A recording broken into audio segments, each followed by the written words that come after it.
Rani Aprilia dari jurusan Kesehatan Masyarakat Universitas Siliwangi angkatan 2022. Nah, pada pagi ini saya akan berbincang-bincang nih dengan Bapak Gatot Setiabudi mengenai peran dan upaya kecamatan dalam mendukung kesehatan di masyarakat. Bapak selaku Bapak Kecamatan gitu, mau sedikit bertanya-tanya nih Pak. Mungkin selamat pagi Pak. Pagi juga. Gimana Pak kabarnya hari ini? Alhamdulillah baik. Kegiatannya hari ini apa aja Pak?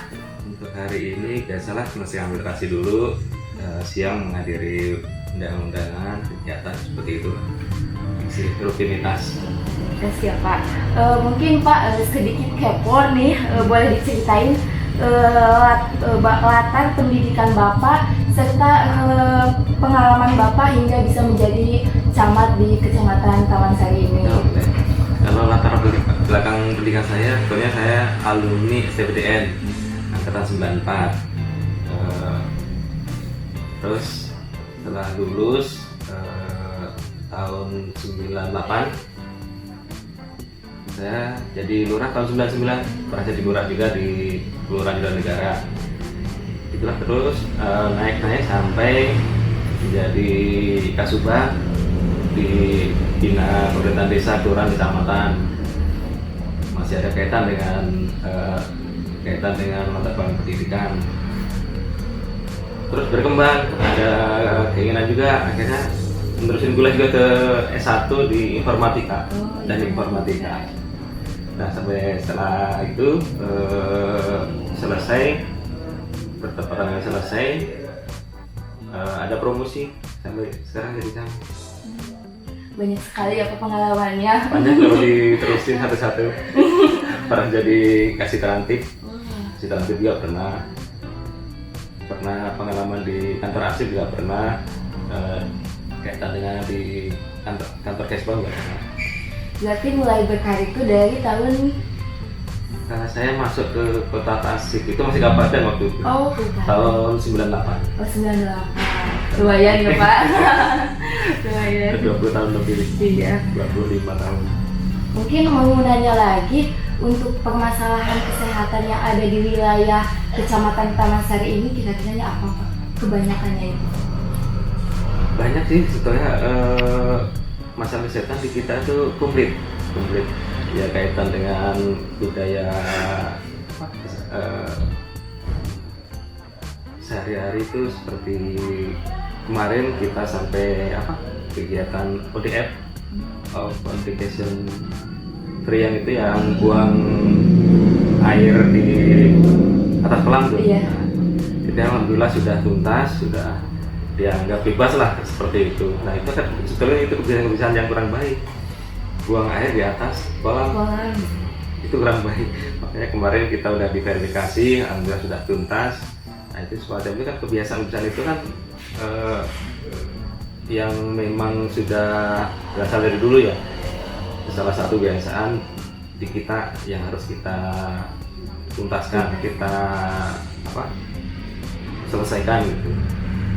Termasuk pola makan juga masih banyak di kita tuh, terutama kaitan dengan anak-anak seusia adik-adik nih. Kita kan usia masa-masa usia yang udah siap kawin kan, iya, menikah gitu maksudnya. Itu kurang memperhatikan gizi, yang akhirnya waktu hamil kurang juga gizinya, akhirnya jadi cake dulu. Dari ibu hamil yang kurang energi kronis, nah gitu kan, yang akhirnya kan ke anak jadi stunting. Nah seperti itu. Jadi ya setelah berawal dari kebiasaan yang masyarakat lakukan sih.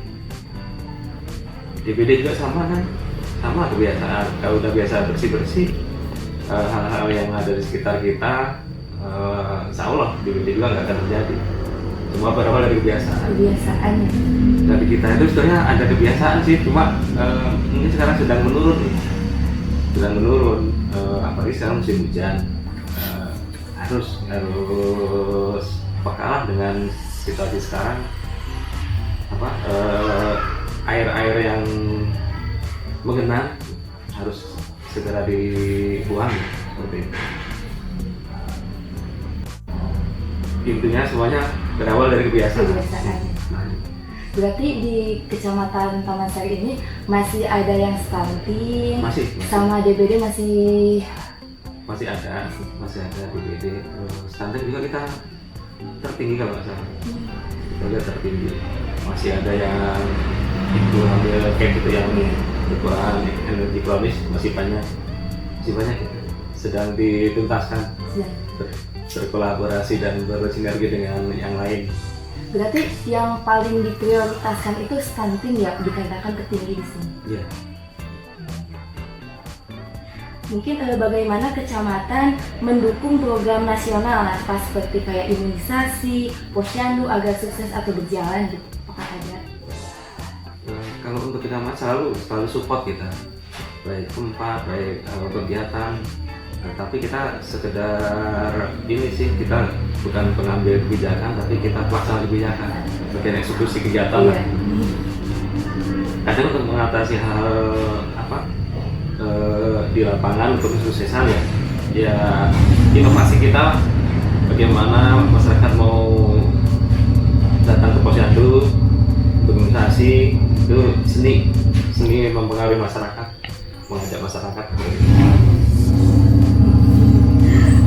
Berarti ada ya Pak mendukung program itu. Terus Pak, bagaimana Pak kerjasama atau hubungan antara koordinasi dengan pihak puskesmas nih Pak mengenai isu-isu kesehatan? Itu sering kita laksanakan sih, rutin. Bahkan yang 13 kali itu ada lokal karya mini, besok dilaksanakan. Besok di lokal karya mini dilaksanakan itu antara puskesmas, KB, kecamatan dan kader-kader di lapangan. Kita sering ngumpul, evaluasi apa yang sudah dilaksanakan, kendalanya apa, dan rencana-rencananya ke depan seperti apa untuk mengatasi masalah itu. Lokal kalian ini itu kayak kerjasama terus merundingkan kayak Semacam pertemuan rutin lah gitu. rutin. Itu dilaksanakannya sebulan sekali atau 3 bulan sekali. Oh, 3 bulan sekali. Rutin. Untuk tempatnya sendiri biasanya? Ada di puskesmas ada, besok tempat di aula kecamatan. Terus Pak, apa langkah yang diambil untuk meningkatkan kesadaran masyarakat tentang pentingnya kesehatan? Kalau untuk kecamatan, kita cenderungnya promotif. Kita kecenderungan promotif, ya bagaimana lah mengajak dan memulai masyarakat untuk melaksanakan kegiatan itu. Kegiatan seperti itu. Kaitan dengan langkah-langkah kita masih dalam hal promotif aja sih. Berarti dalam hal promotif ya Pak? Dikarenakan kalau pengobatan gitu udah dari pihak puskesmasnya ya Pak? Udah ada yang porsinya Iya, masing-masing. udah ada porsinya Yang penting masing-masing. bagaimana kecamatan, termasuk dibantu kelurahan juga, mengajak masyarakat untuk mau hadir di tempat-tempat yang untuk pelayanan kesehatan, di puskesmas, kadang-kadang di posyandu juga untuk imunisasi. Terlebih posyandu kan rutin tiap bulan. Di sana bisa ada kegiatan promotif, bagaimana hidup sehat, PHBS lah, perilaku hidup bersih dan sehat gitu. Mungkin sedikit mau nanya nih Pak tentang kesehatan lingkungannya yang ada di wilayah Taman Sari ini. Untuk pembuangan sampahnya, kebiasaan warga membuang sampahnya itu bagaimana? Kalau melihat sekilas sebenarnya kita di Taman Sari itu udah bagus sih, tapi ada beberapa tempat untuk pembuangan sampah yang mungkin belum pada tempatnya. Ya entah itu mereka udah terbiasa buang di situ atau malas membuang di tempat sampah yang sudah disediakan gitu. Memang ada juga sih kita keterbatasan tempat pembuangan sampah semacam dump truck gitu misalnya terbatas. apa untuk tonasinya juga kadang kurang bisa memenuhi seperti yang ada di Kelurahan Taman Jaya. Itu kan cuma satu dan kurang, itu kadang berlebih ceceran ya, seperti itu.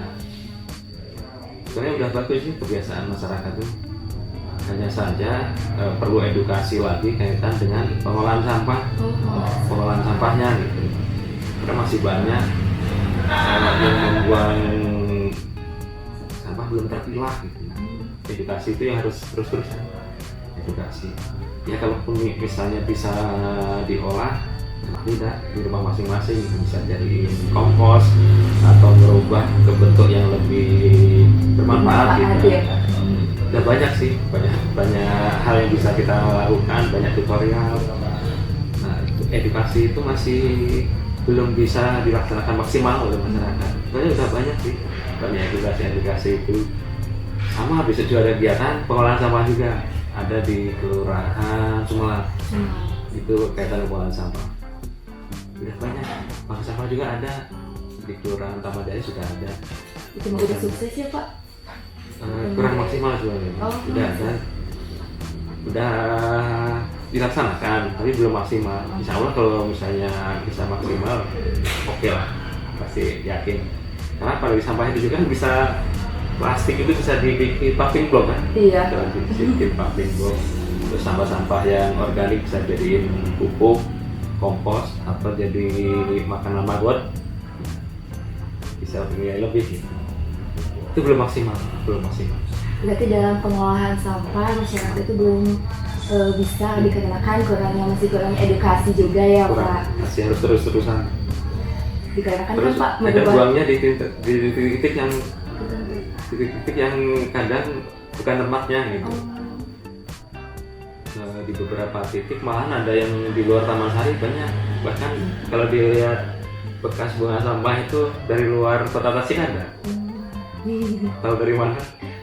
Dari bungkus COD-nya. Bungkus COD-nya kata, ini kenapa dari wilayah luar Tasik malah? Kan aneh. Kan kita bekas COD-nya nggak, kita bisa lihat ini sampah kiriman dari luar. Walaupun kadang cuma sekedar melintas, simpan lah gitu.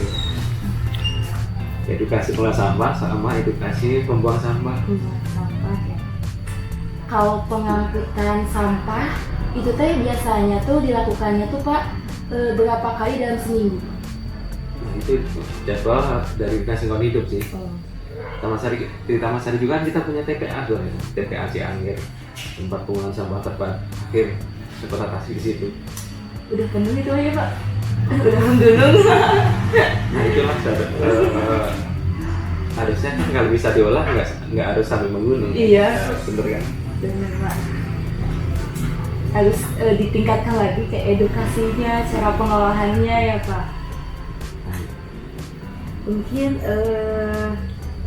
mau nanya tentang kebijakan dan regulasi Pak. Apakah ada kebijakan khusus yang diterapkan kecamatan untuk meningkatkan kesehatan masyarakat Pak? Kalau kecamatan seperti saya sampaikan tadi nggak ada sih, kita nggak bisa ngeluarin kebijakan. Cuma kita adalah sebagai eksekutor kebijakan itu. Sudah ada kebijakan Pak Wali atau kebijakan dari Kementerian Kesehatan dari pusat yang harus kita laksanakan. Nah, hanya saja di lapangan itu yang saya sampaikan tadi, kita bisa berinovasi, istilahnya bagaimana mensukseskan kebijakan itu gitu. Semacam itu. Berarti kecamatannya cuma sebagai eksekutor pelaksana kegiatan, bagian eksekutor kegiatan. Iya. Tentang sedikit lagi nih Pak, gitu pertanyaan lagi. Bisa saja kita keluarin kebijakan, tapi nggak keluar dari apa yang sudah ditetapkan. Kebijakan bagaimana kita supaya kegiatan itu berhasil, nah itu aja. Kalau misal kayak ada ruang khusus tidak kayak rokok, makanan manis itu mah belum ada ya Pak, kayak ruang bebas rokok gitu Pak. Kalau di wilayah kita ada beberapa sih udah melakukan seperti itu gitu. Ada himbauan-himbauan seperti itu, terutama di kantor-kantor yang besar sudah ada. Karena saya sendiri tidak merokok. Jadi kalau di sini nggak ada Asbaknya. asbak. Ya, kalau misalnya sebenarnya bisa diawali dari kita sih, kita nggak beli dengan asbak rokok, oh berarti tempat ini tidak untuk merokok. Enggak. Itu udah jadi ketentuan sih bahwa setiap kantor atau apa harus menyediakan fasilitas itu. Kalau kita mau bertahan di belakang disiapin tempatnya ya Pak. Mau tanya pendapat Bapak Pak mengenai kan sekarang banyak ya Pak isu-isu tentang diabetes yang mengakibatkan kepada anak-anak nih Pak yang di sekolah, kayak anak-anak yang masih di bawah umur udah ada yang menderita diabetes. Itu menurut Bapak bagaimana Pak? Apakah harus ada regulasinya atau gimana dari pemerintah? Tetap harus ada. Itu kan untuk mengatasi habit kebiasaan kita itu kan entah dari ibu hamilnya kan, terus pasca hamilnya apa yang harus dikonsumsi itu masih kurang, apalagi anak-anak Gen Z ini. Iya. Jadi Gen Z kan seperti apa?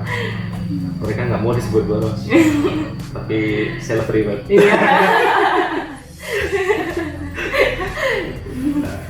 Tantangan kita itu kalau saya mungkin usia milenial ngadepin Gen Z yang notabene mereka itu sebenarnya dimudahkan dengan teknologi. Seharusnya mereka lebih pintar dan lebih baik kebiasaan mereka gitu. Seharusnya seperti itu.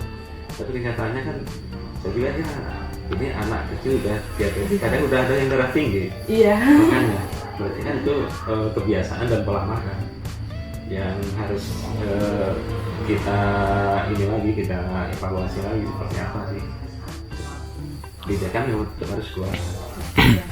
Melihat dari zaman sekarang ya Pak gitu. Makanan manis gampang diakses gitu, jadi Makanan manis dan bahannya dari tepung-tepungan itu mengakibatkan karena banyak bahan pemanis buatan Iya. darah itu. Dan kita ada jajanan anak-anak itu kita nggak tahu kan kandungannya seperti apa. Itu harus rutin, mungkin badan POM atau apalah yang punya kewenangan untuk memeriksa itu. Secara acak, karena kadang kita nggak bisa memantau tuh, ada beberapa penjual yang dia mengelola sendiri, bukan perusahaan gitu. Kita kan bisa dipantau. Yang bisa dipantau itu yang industri yang notabene usaha kecil yang dikelola oleh penjual sendiri. Kita nggak tahu kan apa yang mereka bikin bahannya gitu. Itu yang susah. Mereka pengen untung besar, yang udah kecil bikinlah makanan dengan bahan pemanis buatan instan ya.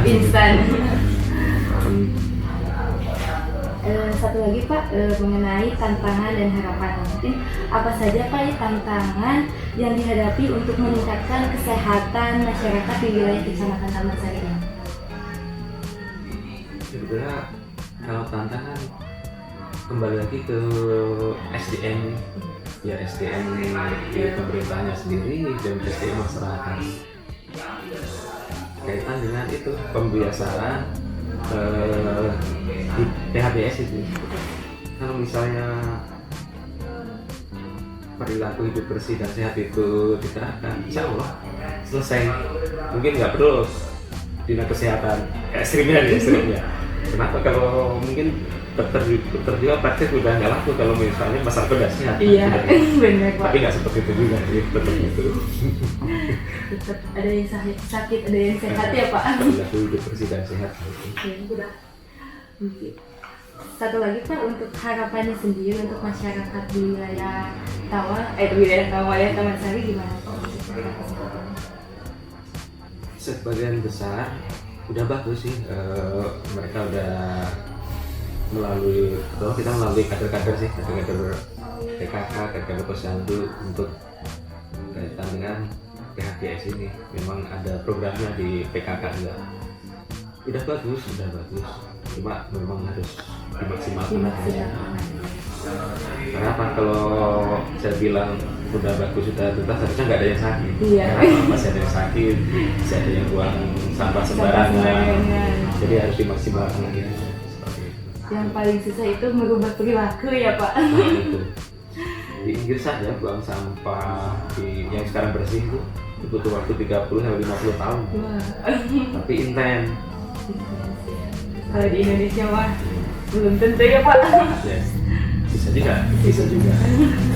Sesuai dari semua pihak. Iya. Pemerintah udah sungguh-sungguh, masyarakatnya santai-santai, harus saling bersambut lah. Harus saling dukung ya Pak. Paling kesadaran diri dibutuhkan. Kesadaran diri sendiri. Nggak usah mikir yang lain dulu, dari kita aja. Kalau dari kita masing-masing selesai lah. Kalau dari masing-masing PHGS itu kita tanamkan, insya Allah selesai. Dari masing aja, masing-masing. Masing-masing. Nggak usah mikir yang lain dulu. Yang lain. Jangan pikirkan yang lain. Mungkin Pak cukup sekian pertanyaan dari saya. Terima kasih Pak waktunya. Mohon maaf Bapak mengganggu waktunya. Cukup sekian. Assalamualaikum warahmatullahi wabarakatuh.